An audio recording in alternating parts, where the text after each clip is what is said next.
وعلیکم السلام ورحمۃ اللہ۔ یہ جو آپ نے ستہ کہا نا، تو ستہ کا مطلب 6 ہوتا ہے، 5 نہیں۔ اور یہ اصطلاح گڑھی گئی ہے 3 صدی کے بالکل آخر میں۔ یہ کوئی حدیث کی بات نہیں ہے کہ نبی علیہ السلام نے فرمایا ستہ ہیں یا صحابہ نے کہا ستہ ہیں۔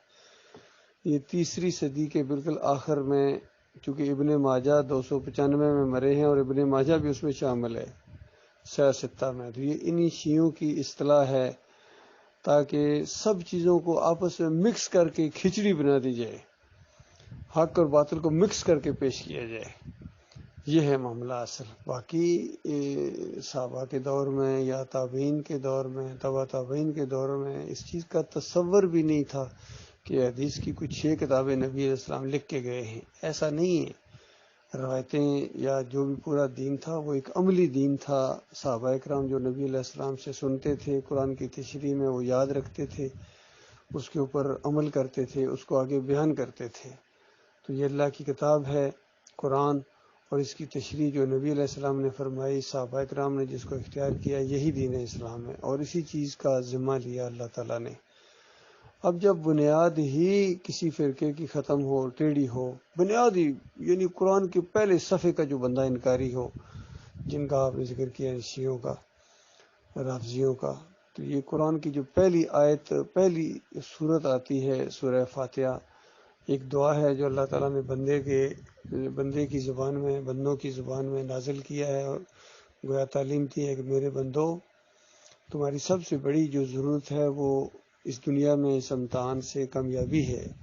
تو یہ دنیا امتحان کی جگہ ہے، اور یہاں تم نے اس طرح زندگی بسر کرنی ہے جس طرح میں تمہیں بتا رہا ہوں، کیونکہ مالک ہے، اور وہ جس طرح اس نے طریقہ بتایا اس طرح زندگی بسر کرو، اس کے فرما بردار رہو، اس سے محبت کرو، اس کا وقار، اس کی عزت دل کے اندر، اور چاہے وہ اچھے حالات میں رکھے چاہے برے حالات میں رکھے، جیسے بھی رکھے، وہ مالک ہے، تمہاری دعائیں قبول کرے نہ کرے، چاہے تو قبول کرے، چاہے تو اس سے بہتر عطا فرمائے، چاہے تو رد کر دے۔ تو بتاؤ، ہے کسی میں جرت یا ہے کسی میں اتنی کہ وہ مالک کے اوپر اعتراض کرے؟ نہیں، مالک کے ہر فیصلے کو خوشی کے ساتھ قبول کرنا ہے، اور بتایا کہ یہ چند دن کی یہ زندگی ہے، جب تم یہ فیصلہ کر لو کہ تمہارا ایک مالک ہے اور اسی کی فرما برداری ہے، اسی کی اطاعت ہے، تو اس کے بعد تمہیں چاہے 1 منٹ ملے باقی زندگی، چاہے 60 سال ملے، 70-80 سال ملے، تو اس امتحان کی زندگی کو ختم کرنے کے بعد پھر مالک تمہیں وہ بادشاہ عطا فرمائے گا، وہ تمہیں عزت دے گا، وہ تمہیں انعام دے گا جو اس کی شان کے مطابق ہے۔ اور آپ تصور نہیں کر سکتے کتنا بڑا انعام ہو سکتا ہے۔ بتاؤ، ہمیشہ کی زندگی، ہمیشہ کی زندگی، ہمیشہ ہمیشہ اللہ کے بندوں غور کرو، ہمیشہ۔ اور پھر وہاں جو تم دل کے اندر کہو گے وہ پورا کر دیا جائے گا، جو تم منہ سے مانگو گے وہ پورا کر دیا جائے گا۔ ہمیشہ کی جوانی، بادشاہ، یہ سب کچھ دینے کا وعدہ اللہ کیا، اس سے زیادہ۔ تو یہ تو صحیح دین ہے، اور یہ ایک دعا مانگی جاتی ہے سورہ فاتحہ کے اندر کہ یا اللہ، پہلے اس کی تعریفیں کی جاتی ہیں، پھر عہد و پیمان کیا جاتا ہے، یا اللہ میں صرف تیرا بندہ ہوں، بس تو نے چونکہ مجھے اپنی بندگی کے لیے پیدا کیا، میں تیرا بندہ ہوں، میں کسی اور کا بندہ نہیں ہوں، میں رسم و رواج کا بندہ نہیں ہوں، میں معاشرے کا بندہ نہیں ہوں، میں فرقے کا بندہ نہیں ہوں، میں بادشاہ کا بندہ نہیں ہوں، میں کسی امیر یا کسی جماعت کا بندہ نہیں ہوں، میں اللہ کا بندہ ہوں۔ جماعت جب اللہ کے دین کے مطابق چلے گی تو میں اس کا حصہ ہوں، اور اگر جماعت اللہ کے خلاف مقابلہ کر لے، بغاوت کر لے، تو کیا پھر میں بھی ساتھ مل جاؤں؟ ایسا نہیں ہو سکتا ہے۔ تو یہ ان رافضیوں نے پہلی صورت کے پہلے صفحے کا انکار کر دیا، بنیادی کو نہیں ان کی۔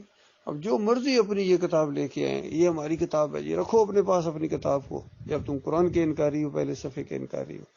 یہی حال بریلویوں کا ہے، ہر ایک کے پاس کتاب ہے، کسی کے پاس فیضان سنت ہے، کسی کے پاس تبلیغی نصاب ہے، تبلیغی جماعت ہے، کسی کے پاس ملفوظات ہیں، کسی کے پاس صوفیوں کی کتابیں ہیں، انفاس العارفین ہے، کسی کے پاس حجت اللہ البالغہ ہے، اور خطوط ہیں ان کے آپس میں، غنیت الطالبین ہے، فیوز یزدانی ہے، اور ہر ایک کی اپنی انہوں نے لکھی ہوئی نسخہ کیمیا ہے کسی کے پاس۔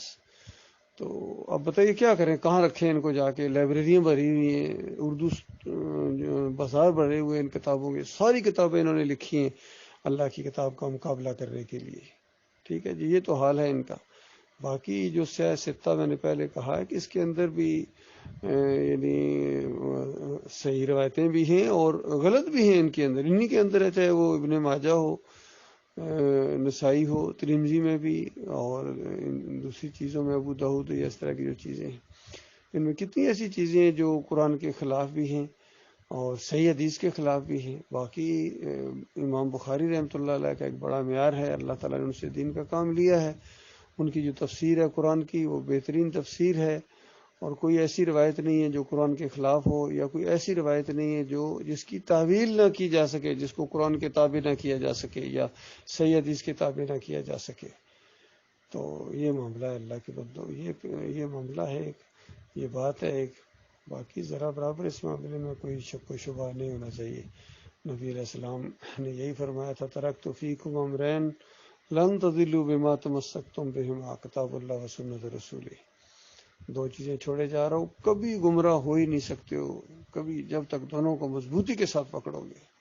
ایک کو بھی چھوڑا تو گمراہ ہو جاؤ گے۔ آج اگر کوئی بندہ کہتا ہے میں اللہ کی کتاب چونکہ صحیح حالت میں موجود ہے، بس میں اسی کو پڑھوں گا، اسی کے مطابق عمل کروں گا، مجھے کسی حدیث کی میں سمجھتے نہیں، حدیث ہے، یہ ہے، وہ اس طرح کی باتیں کرتا ہے، بتاؤ کس طرح قرآن کے اوپر عمل کرے گا؟ کس طرح وہ زکوٰۃ کا نظام قائم کرے گا؟ کس طرح وہ صلاۃ کا نظام قائم کرے گا؟ پھر تو منکرین حدیث اور منکرین تکفیر بن جائے گا پھر وہ، سر سید احمد خان کی طرح اور ڈاکٹر پرویز کی طرح، گاندھی کی طرح، اور جس طرح دوسرے اور لوگ برباد ہوئے ان کی رفعت نواب کی طرح، ذیشان کی طرح، اور کتنے ہیں لوگ جو منکرین حدیث ہیں اور منکرین تکفیر ہیں۔ تو کس طرح انہوں نے اللہ کی کتاب کا پھر مذاق اڑانا شروع کر دیا ہے۔ ٹھیک ہے جی، مجھے امید ہے آپ کے سوال کا جواب مل گیا ہوگا۔ اللہ تعالیٰ آپ کو خوش رکھے، اللہ تعالیٰ ہم سب کو ایمان خالص کے اوپر جما دے۔